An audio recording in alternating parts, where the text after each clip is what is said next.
Aamir Khan కెరీర్లోనే biggest హిట్గా నిలిచిన దంగల్ గురించి అందరికీ తెలిసిందే. ఆ సినిమాలో ప్రతి క్యారెక్టర్కు ఆడియన్స్ ఎంతో బాగా కనెక్ట్ అయిపోయారు. ఆ మూవీలో బబితా పోగట్ చిన్నప్పటి పాత్రలో నటించిన సుహాని భట్నాగర్ తన నటనతో అందరినీ ఆకట్టుకుంది. అయితే ఆమె కేవలం 19 ఏళ్ల వయసులోనే మరణించడం అందరినీ షాక్ గురి చేసింది.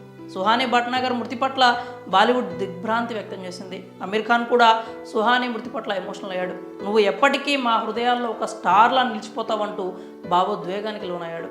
ఈ నటి మృతిపై చాలానే కారణాలు వినిపించాయి, కానీ ఆమె మృతికి కారణమైన వ్యాధి గురించి కుటుంబ సభ్యులు అసలు విషయాలను వెల్లడించారు. సుహాని భట్నాగర్ మృతికి మొదట అందరూ మెడిసిన్ సైడ్ ఎఫెక్ట్గా భావించారు. ఆమెకు కాలు విరిగినప్పుడు వాడిన మందులు సైడ్ ఎఫెక్ట్స్ వల్ల ఆమె మరణించిందంటూ చెప్పుకొచ్చారు. కానీ సుహాని కుటుంబం ఆ వాదనను కొట్టిపారేశారు. వారి కుమార్తె మృతికి అరుదైన వ్యాధి కారణం అంటూ చెప్పుకొచ్చారు. అరుదైన ఇన్ఫ్లమేటరీ వ్యాధితో పోరాడుతూ సుహాని భట్నాగర్ మృతి చెందిన విషయాన్ని తెలియజేశారు. కండరాల బలహీనతకు కారణమయ్యే ఇన్ఫ్లమేటరీ వ్యాధిగా చెప్పే డెర్మటోమయోసైటిస్ వ్యాధితో పోరాడుతూ సుహాని తుదిశ్వాస విడిచింది అంటూ వెల్లడించారు.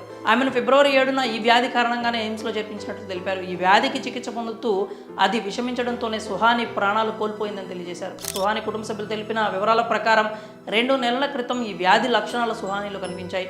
ఒంటిపై ఎర్రటి మచ్చలు రావడంతో ఎన్నో ఆసుపత్రులకు తిప్పారు, కానీ ఎవ్వరూ ఈ వ్యాధి ఏంటి అనేది నిర్ధారణ చేయలేకపోయారు. ఇటీవల ఆమె ఆరోగ్యం మరింత క్షీణించడంతో ఎయిమ్స్లో చేర్పించారు. కేవలం 10 రోజుల క్రితమే సుహానికి ఈ ఇన్ఫ్లమేటరీ డెర్మటోమయోసైటిస్ వ్యాధి నిర్ధారణ జరిగింది. ఆమె ఆరోగ్యంలో ఎలాంటి పురోగతి లేకపోగా మరింత క్షీణించింది. ఇన్ఫెక్షన్ మరింత ఎక్కువై ద్రవాలు ఊపిరితిత్తుల్లోకి చేరుకుని లంగ్స్ కూడా దెబ్బతిన్నాయి. వైద్యులు ఆమెను వెంటిలేటర్పై ఉంచి చికిత్స అందించారు, కానీ ఎలాంటి ఫలితం లేకుండా పోయిందంటూ సుహాని తండ్రి ఆవేదన వ్యక్తం చేశారు. ఈ అరుదైన వ్యాధితో పోరాడుతున్న వాళ్ళు ప్రపంచవ్యాప్తంగా కేవలం 5 నుంచి 6 మాత్రమే ఉన్నారంటూ ఆయన తెలిపారు. ప్రస్తుతం అందరూ అసలు ఈ డెర్మటోమయోసైటిస్ అంటే ఏంటి అంటూ తెలుసుకోవడం ప్రారంభించారు. అసలు ఈ డెర్మటోమయోసైటిస్ వ్యాధి అంటే ఏంటంటే, ఈ అరుదైన వ్యాధి కండరాలు, చర్మం, అంతర్గత అవయవ వాపుతో కూడుకున్నది. ఈ వ్యాధికి సకాలంలో చికిత్స అందించకపోతే రోజు రోజుకి ఆరోగ్యం క్షీణిస్తుంది. దీనిని ఆటో ఇమ్యూన్ ప్యాథాలజీ అంటారు. అంటే ఇమ్యూనిటీ సిస్టమ్ పనితీరులో ఆటంకాలు కారణంగానే ఈ వ్యాధి వస్తుంది. అయితే ఇలా ఎందుకు జరుగుతుంది అనేది మాత్రం ఎవరూ చెప్పలేని పరిస్థితి. ఇప్పటికీ అది మిస్టరీగానే ఉండిపోయింది.